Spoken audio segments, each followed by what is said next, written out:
Hey, what's up DIYers, Mike Boards with the Mike Boards channel. Thank you for watching. We're talking toilets today. We're going to install a toilet where our previous toilet was once grouted to the tile floor. All right, DIYers, inside the bathroom now, and the old toilet was grouted to the floor, and scrolling above is a link to a video that shows you how to remove a toilet that is grouted to the floor. And all we are going to do now is continue cleaning up the grout that we chiseled away from the floor and flange. And you want to get any and all pieces of grout as well as any surface grout that is slightly above the floor or elevated up. Just go ahead and carefully chisel that basically flush with the tile. Try not to damage the tile or crack it or break it. And that's all we'll do from here to clean everything up.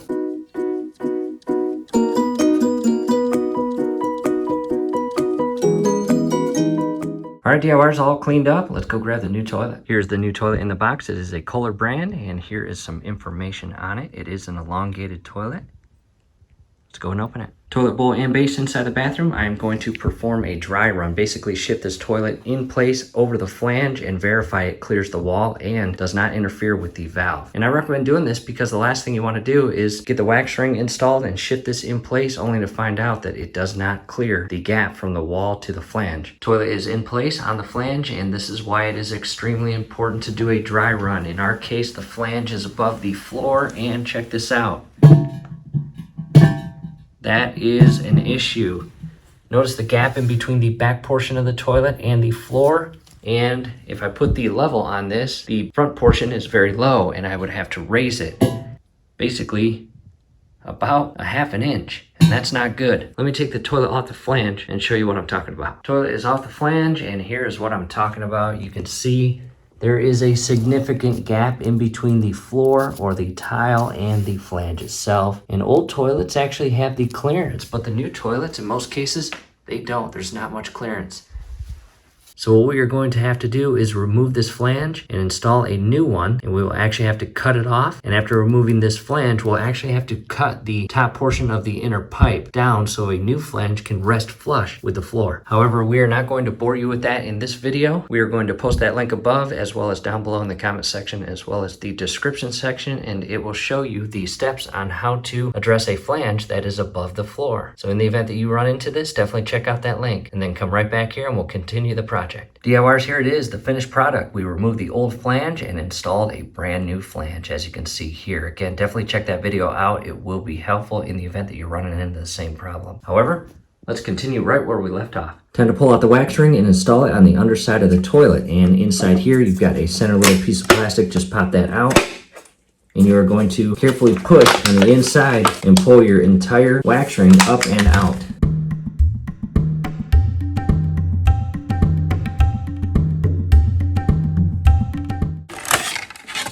There we go. Just be careful not to damage the inner surface of the wax ring to the toilet, and carefully align it properly, and basically just apply some friendly pressure.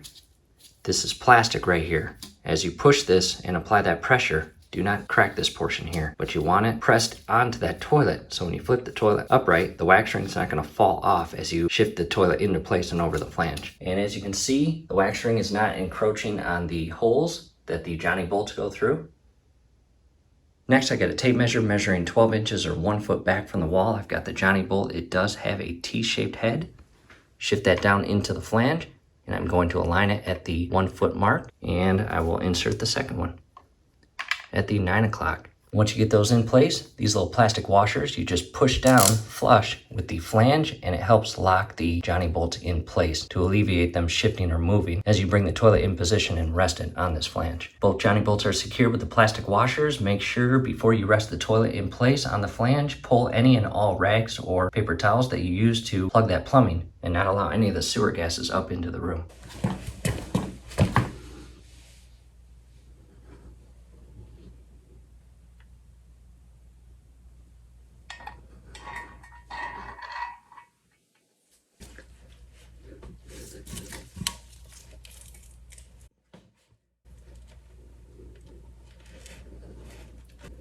Toilet is now in position on the flange and the wax ring has been pressed, and from here spend about 15 to 20 seconds to ensure that the toilet is in the exact spot that you want it and perfectly aligned. From here, grab a level, and we'll check the level of the toilet throughout the remainder of the project. And not bad. And not too bad. Coming to the left side of the toilet, it is now time to secure the hardware. And you've got a plastic washer. You see that little indent right there. And here's how it is shaped on the bottom side. You just lift that over the Johnny bolt and press it in place. And next, the additional washer on top there, and secure the nut. Now that the nut is flush with the washer, something very important to take into consideration. Remember when we installed this Johnny bolt and we positioned the T-head accordingly to lock in place on the bottom side or underside of the flange? It is very important that the actual Johnny bolt stays in that position, which will allow you to tighten the toilet to the flange. If that Johnny bolt head shifts to a point where it is no longer grabbing a hold of that underneath or bottom side of the flange, as you tighten this nut, the Johnny bolt will come right out of the flange and you will have a loose and wobbly toilet. That would not be good. Now let's hop to the other side and install the hardware. Plastic washer first.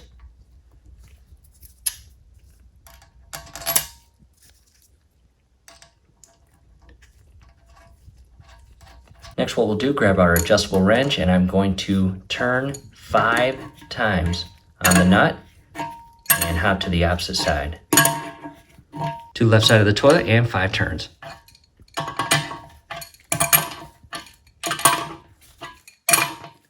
And to the right side of the toilet, 5 turns, and we will continue doing this in sequence until the toilet is secured. You do not want to over tighten it, but you want it pretty snug. Making progress, we're all tightened down. In addition, you do not want to over tighten this because you could actually crack the inner flange that Johnny bolt head connects onto. Again, it's PVC. You can very easily crack it if you over tighten this nut. What I'll do next is wipe away the excess wax, and we need to cut these Johnny bolts down so we can actually install the caps.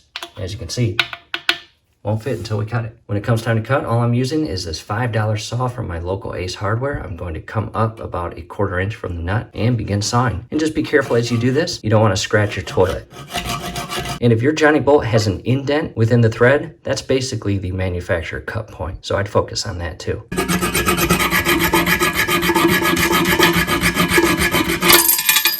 Cutting that Johnny bolt goes pretty fast, and I am now going to vacuum up all of these shavings.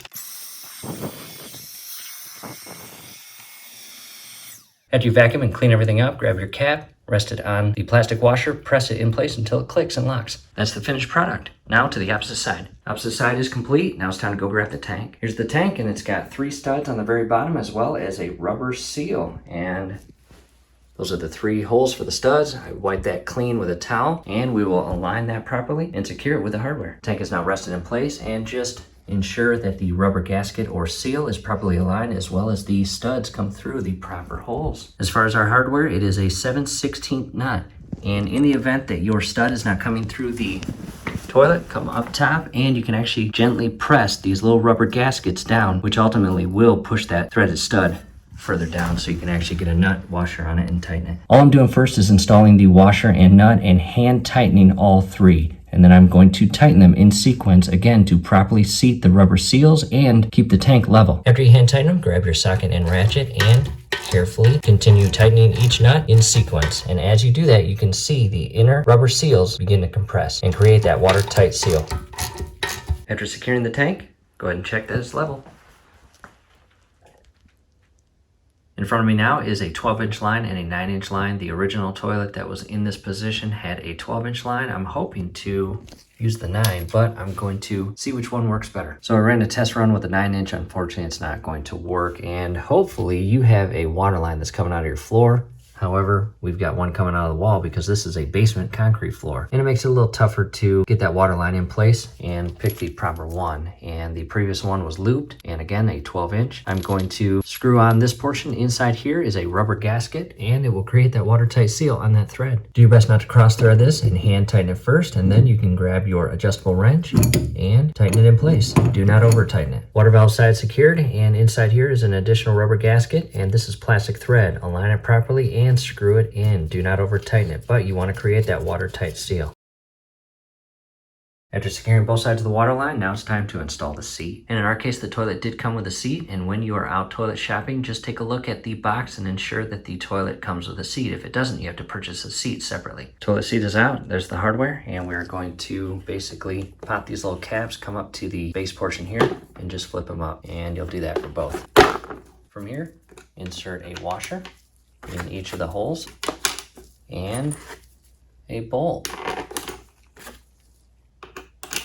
What we'll do now is pick the seat up, rest it in those little holes there, and we are going to secure these little nuts. Again, the 2 bolts into the holes. To the side and underneath, I've got one of these nuts in place. You basically align it with the stud of the bolt and push it up, and you can see it has a tapered end right here. You can push that up in the hole, and from the top side, as you hold the nut with one hand, use a Phillips screwdriver to tighten that until you secure the seat. Stepping back, and as you tighten those screws, just step back and make sure that the toilet seat is perfectly straight and in the exact position you want it. And after you tighten those screws, you can close the caps until they click. And we will come to the underside and carefully turn the water on, and you will hear the water flow.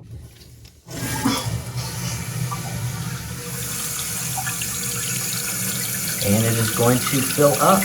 And a lot of tanks will have a level mark that the water fills up to. If it goes above that, this little screw right here, you will turn it counterclockwise to lower the float, and that's the float right there. If the water's too low, you can turn this screw clockwise carefully. It is plastic, don't break it, and that will raise the float, and that will allow you to properly set the water level at the required line. In our case, it doesn't look like there's one. As that fills with water, come to the underside and check your fittings. Verify no leaks anywhere, both under there, the rubber seals underneath the tank. If you got a water leak, turn the water off and figure out where it's leaking and tighten those fittings. And as that float rises to the level line, it will shut the water off. See that? And the water is off. What we'll do now is put the tank cover on. Cover's on. I also checked that it is level, and that looks good. We will raise the seat and flush. And check for leaks. Again, at your fittings, it is now adding water to the tank, and check your rubber seals that go in between the tank and top of the toilet. And if you see any water coming out from below, your wax ring unfortunately did not seat correctly, and that needs to be replaced. At this point, I flushed it 3 times, and I'm not going to caulk the base yet. I'm going to probably flush it about 25 to 30 times, just to ensure there are no leaks underneath the toilet with that wax ring. If all looks good, I will then run a caulk line or bead around the base of the toilet, and that completes the project. DIYers from here, hopefully this helps. Hey, do us a favor, below the video, you will see that thumbs up icon. Click on that, like the video, subscribe to the channel. Definitely ring your YouTube bell. That would be very helpful to us. We would really appreciate it. Thanks again for watching.